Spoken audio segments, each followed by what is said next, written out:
అందరికీ నమస్కారం. ఈరోజు నేను భగవద్గీత 15th చాప్టర్ 5th శ్లోకం పాడబోతున్నా.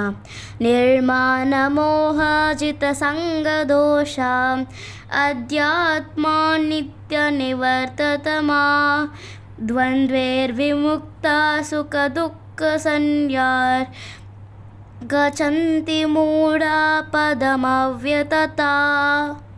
దీనికి మీనింగ్ ఏంటంటే, అహంకారము భ్రాంతి వదిలి ఆత్మ గురించి తెలుసుకున్నవారు, భౌతిక భోగాలు వదిలినవారు, సుఖదుఖాలు విడిచినవారు, భ్రాంతి లేనివారు పరమ పురుషుని ఏ విధంగా శరణు వేడవలనో తెలిసిన వారు నన్ను పొందగలరు అని కృష్ణుడు అర్జునుడితో చెప్పారు.